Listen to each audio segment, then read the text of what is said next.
Today on Fresno State Focus, we take a look at the results of yesterday's election. Also, a weekly interview with the Collegian discussing Measure E, propositions, and more.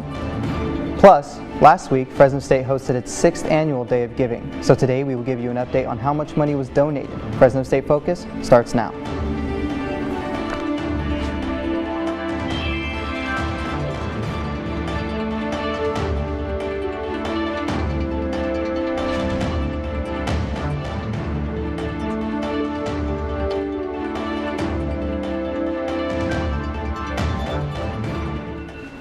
Hello and welcome to Fresno State Focus. I'm Holden Wheeler. And I'm Miranda Adams. Thanks for joining us. It's the day after one of the most polarizing elections in recent history. Typically, voter turnout is low for midterm elections. In Fresno County, where there are almost 500,000 registered voters, only 27% cast ballots for the June 2022 primary in Fresno County. Compare that to the 2020 presidential election when 74% voted in Fresno County, a new record. We still don't know the final count for this midterm election, but the turnout is expected to be more robust than usual. And more robust for younger voters, another difference from past midterms. All ballots should be in or at least on their way postmarked from yesterday. For weeks now, based on polling, pollsters predicted a red wave, presumptions of Republicans taking over the Senate. But as it sits right now, Republicans are at 47, Democrats are at 48. I never expected that we were going to turn these red counties blue, but we did what we needed to do.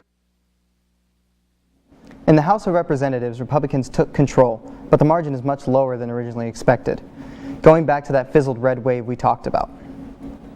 Going back to the Senate, incumbent Alex Padilla wins with 59% of the vote. His Republican challenger Mark Muser has 41%. Padilla is the first Latino chosen for Senate. He was appointed to the Senate when Kamala Harris was sworn in as Vice President. Now to the House races that represent our area of the San Joaquin Valley. District 5 covers Amador, Calaveras, El Dorado, Fresno, Madera, Mariposa, Stanislaus, and Tuolumne counties. Tom McClintock is the incumbent and won with 60% of the vote. Mike Barkley received 40%. District 13 is a newly drawn district covering all of Merced County and a portion of San Joaquin, Stanislaus, Madera, and Fresno counties. John Duarte has led against Adam Gray, but only by a couple hundred votes. This is a close race, but results are still coming in. District 20 covers Fresno, Kern, Kings, and Tulare counties. Republican incumbent Kevin McCarthy won against Democrat Marissa Wood. Right now, he's the House Whip, which means he is the highest-ranking representative from minority party. But he is not a shoo-in to become the House Speaker if Republicans do ultimately take the House. The House will vote, and the last time he was in this situation, he was not voted in. On to District 21, which covers parts of Fresno and Tulare counties. Democrat Jim Costa leads over Republican Michael Mayer. This is a newly drawn district, but Costa has served in the House in this region of California since 2005.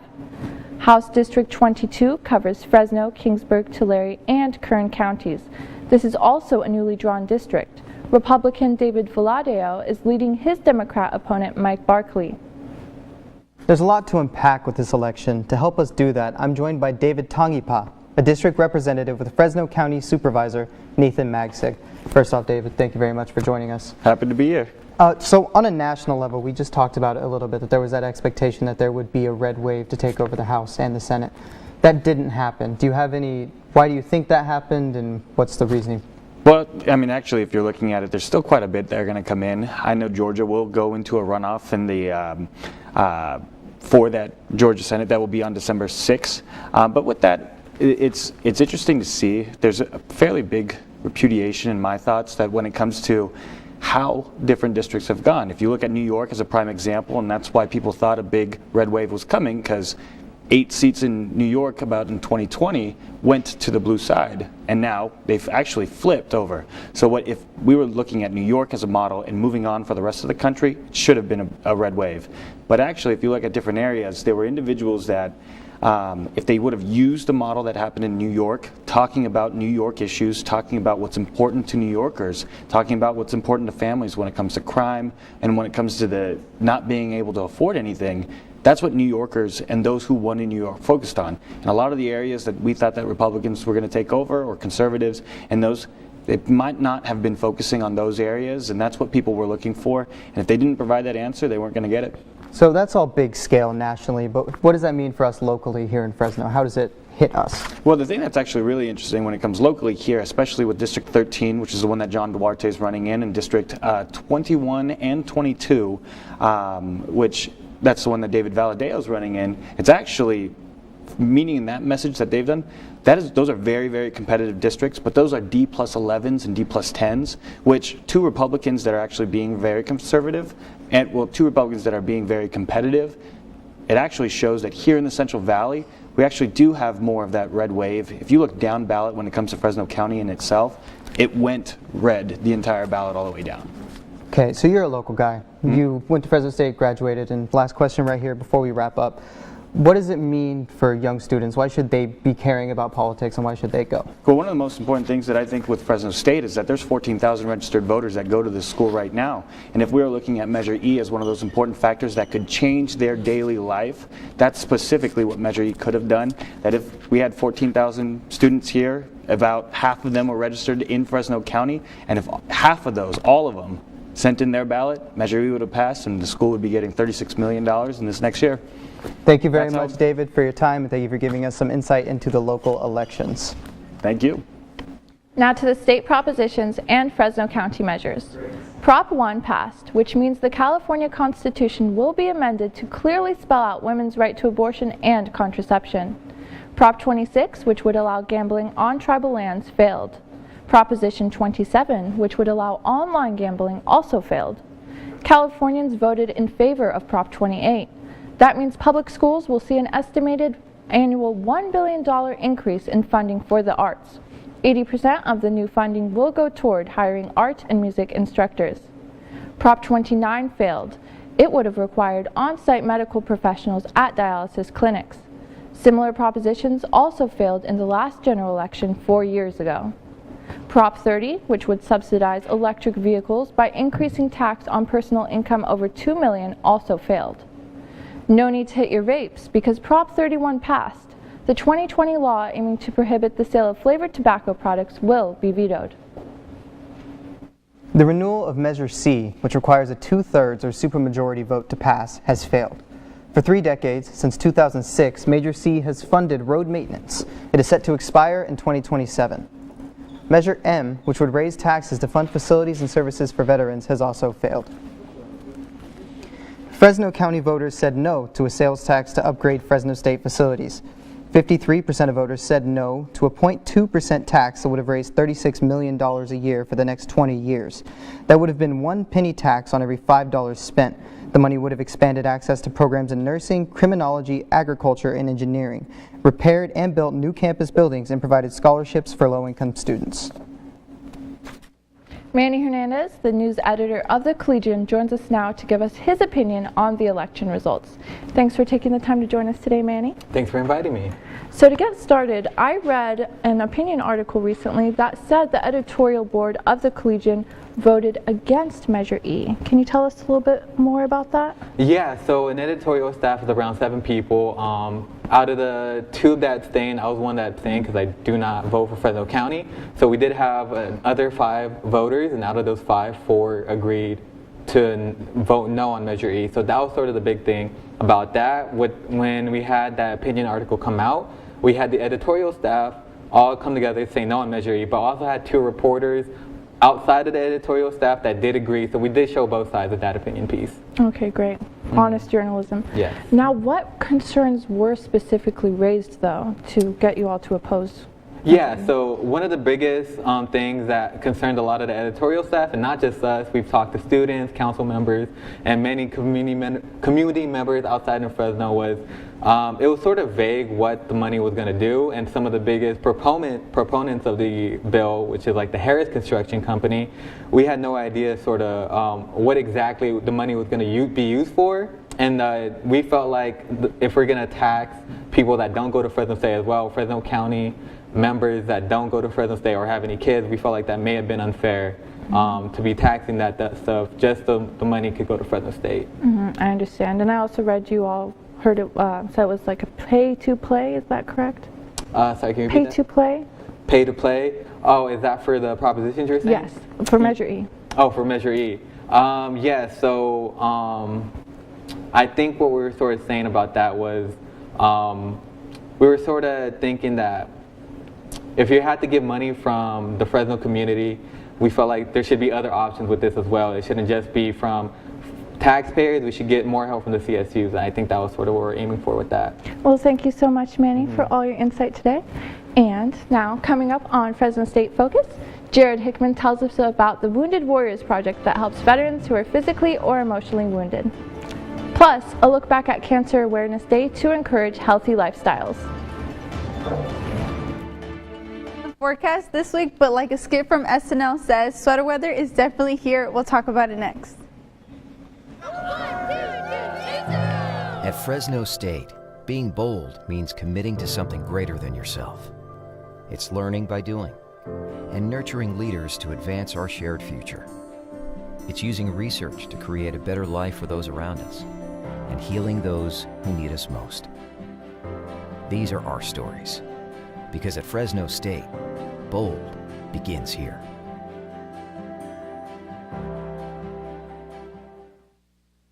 Success. At Fresno State, it's no secret. It's discovering new ways to change our world. It's creating opportunities as diverse as our community itself. It's in the distinction of our graduates as they lead us into the future. Success is no secret at Fresno State. It's our mission.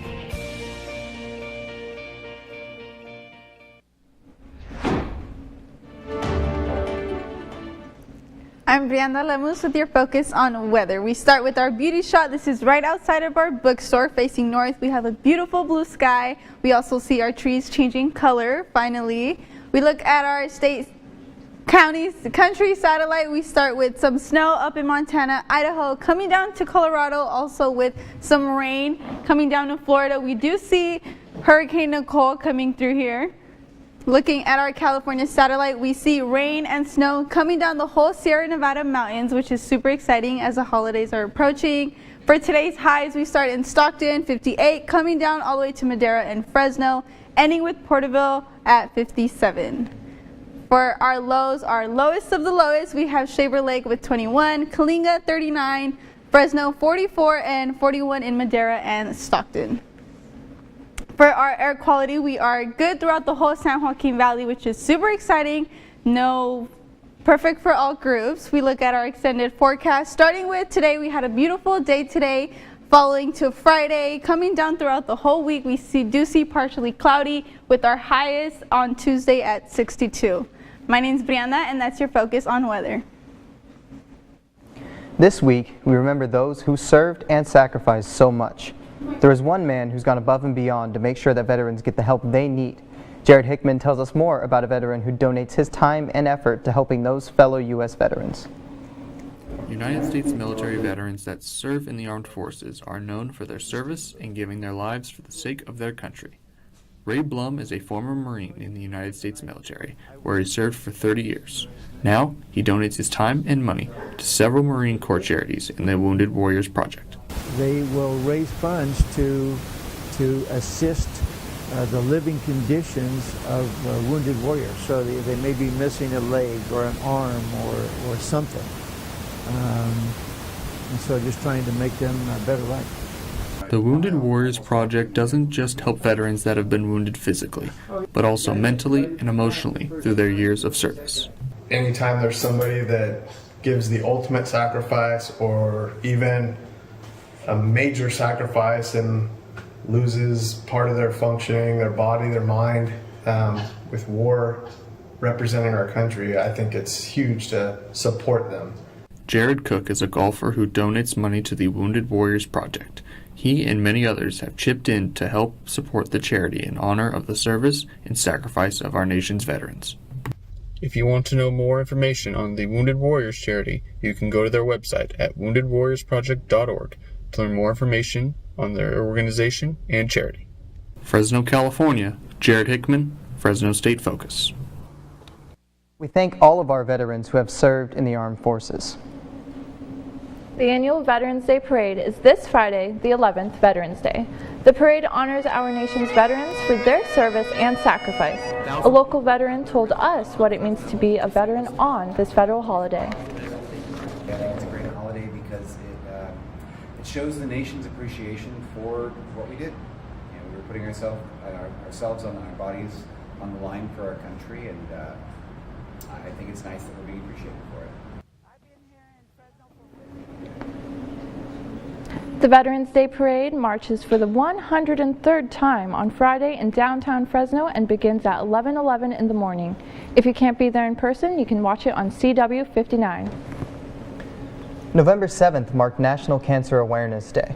This day celebrates the birth date of Marie Curie, who led the development of nuclear energy and radiotherapy, which both helped to fight cancer. The purpose of this day is to generate more early detection through screenings and checkups.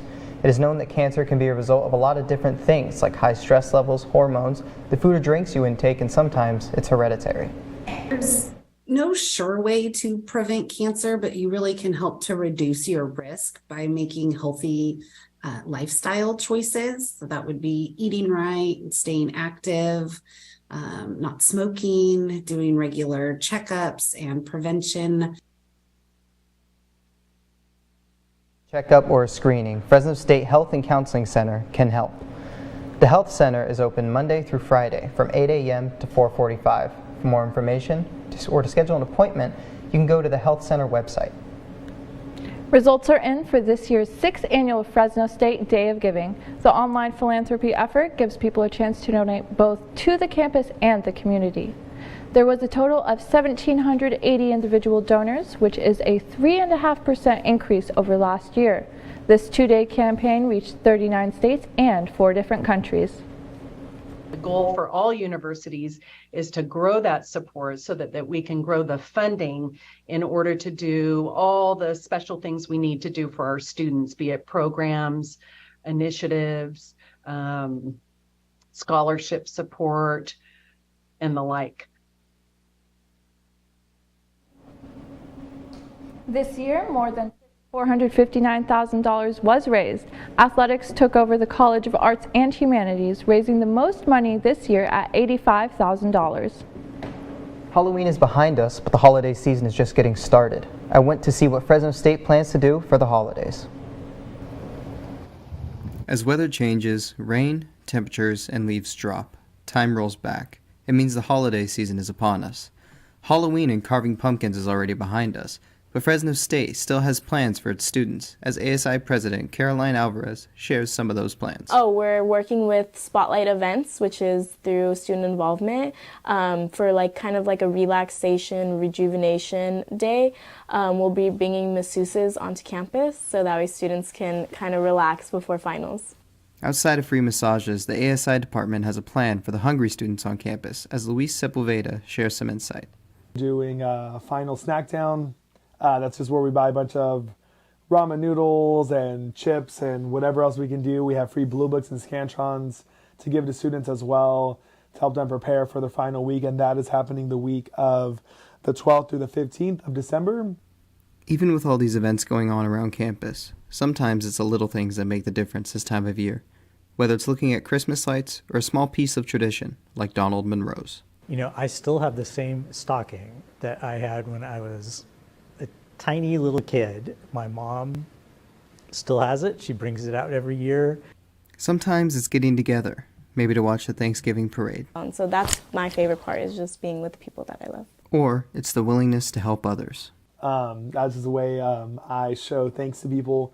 So whether that's providing free food at all of our tailgates for students, or whether that's just, having leftover food and giving it to people that need it on the streets. Everyone has their reason for loving this time of year, and it's about just that, love. Miranda, what are you planning on doing for the holidays this year? I was planning on taking a stroll down Candy Cane Lane. I'm a big fan, been there several times. I definitely recommend you check it out. Coming up in sports, Jared Hickman talks about Fresno State football and the team's hot streak. Plus, today is Go to an Art Museum Day. We talk with art students about the importance of supporting museums. And the engineering department is celebrating its second annual fall festival. Stay tuned for entertainment and news with Mariah Mendoza. Here in the valley, our colors are blue and our waves are red. Bulldog born and bulldog bred.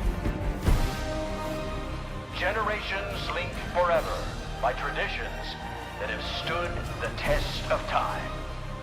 Inside our stadiums, we are one. This is our valley, and this year, we're doing it for you.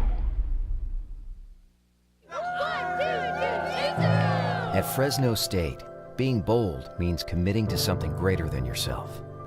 It's learning by doing and nurturing leaders to advance our shared future. It's using research to create a better life for those around us and healing those who need us most. These are our stories, because at Fresno State, bold begins here.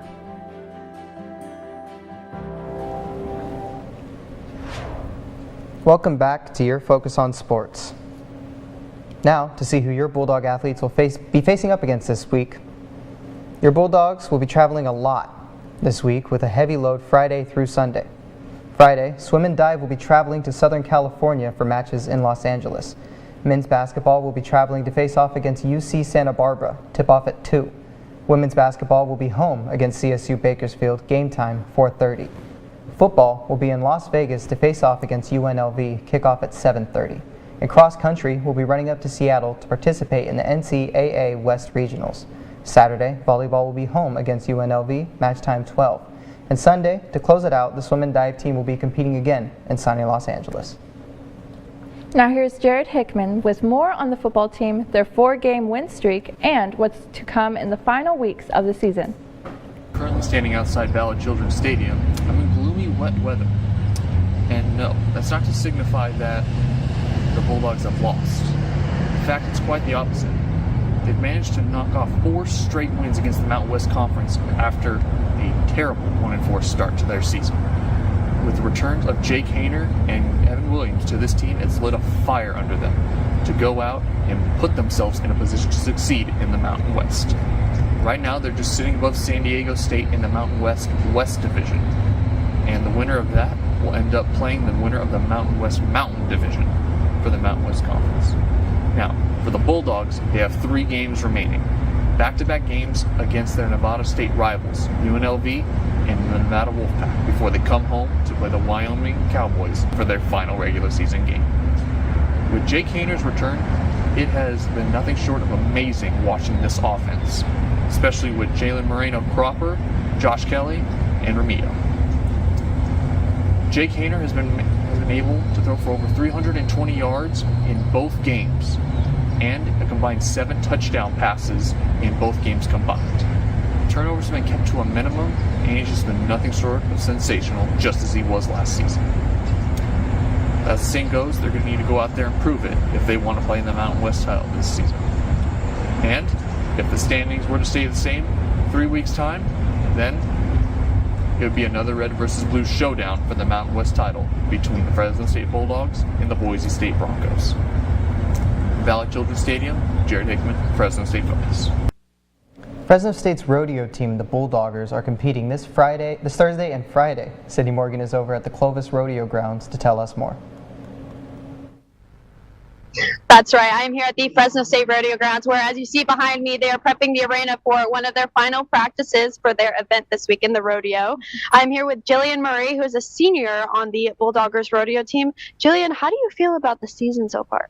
I feel pretty good. Our last rodeo went well for a lot of our team members. One of our team members actually won the men's all-around there, so we're sitting good. Very nice. And do you have any nerves about any events specifically, or?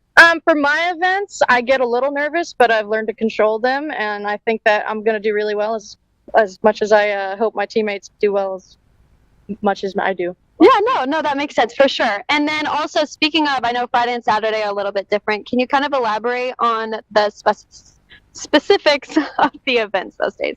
Yeah, of course. Friday will just be a random draw of 10 people in each event, and it'll be run a performance style, so it'll be lots of fun. And then we'll finish that round on Saturday morning, which is also open to the public to come and watch. And then Saturday night will be another perf with the top 10 fastest from the first round. All right. And then you spoke to me a little bit about ticket prices. So what are those? Adults are $10. If you're a student and you bring your ID, that's $5. And then children 5 and under get in free. Very cool. And is there any encouraging words you can say to the public for those interested in going? It might be a little cold, so you can bring a jacket, but it will be a lot of fun no matter what. And you guys will be entertained, and you get to cheer for us, so that's awesome. Sweet. Fresno State. Yeah. All right. Again, we are here at the Fresno State Rodeo Grounds. This is Sydney Morgan with Fresno State Focus. Back to you in the studio. Sounds like a blast, Sydney. Have you ever been to a rodeo, Holden? No, I have not. I've had a few people in my family who participated, but it's just not for me. It can be great fun. And now back to you, Mariah, with upcoming arts and entertainment events. I am Mariah Mendoza with Entertainment News. It's National Go to an Art Museum Day, and perfect timing. The Phoebe Conley Art Gallery is open for the second installation of the Graduate Art Show. The gallery opens to golden sculptures by Fresno State professor and graduate art student Jose Lopez. The middle room is marked by Priscilla Yamato's Tranquil Blues and Butterflies. The final room features works by Aaron Ryan, who uses unique media to portray the beauty of the discarded. I feel like most galleries will give anyone who comes in some sort of inspiration, whether it be like intentional or not. And it's just like the way to come together, just be inspired. The exhibit is open from 10 to 4, Monday through Friday, until November 18th. The admission is free. Students at Fresno State have a chance to find out what it's like working for real live clients. The Media Communications and Journalism field is inviting students from any major or option to join them in a studio production course for the spring semester. MCJ 120 is a multimedia production course. You have the option of 1, 2, or 3 units, depending on how many hours you can give. You will get hands-on experience with camera equipment and video editing platforms. For more information, reach out to your advisor or to Candace Egan, the professor for the course. The Lyles College of Engineering is celebrating tomorrow its Fall Festival.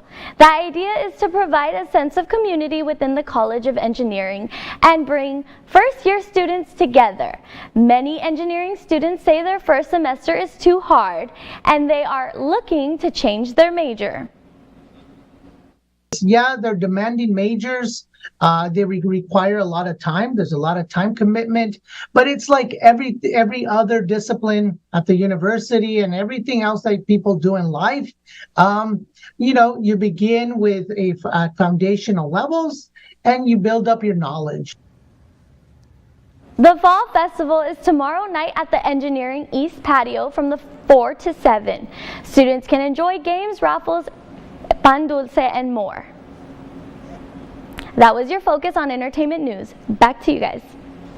So Miranda, are you going to be checking out anything in the entertainment section? I personally haven't been to the Phoebe Art Conley Gallery yet. I actually was just there, and there were so many pieces I wish I could have brought home with me. I've been to a couple art shows. I haven't been to that one. I should really check it out. Should really start supporting Fresno State a little. Well, I'd say actually out of all the art galleries I've been to, the ones at Fresno State have been my favorite. So, and it's free. Next week on Fresno State Focus, we look at public relations class here on Fresno State's campus that works with nonprofit organizations. One of those organizations helps Labrador Retrievers find forever homes. We'll meet a foster family helping one of those dogs. Also, we look at the start of Major League Baseball free agency and the return of the World Baseball Classic in spring. Thanks for joining us. We'll see you next week.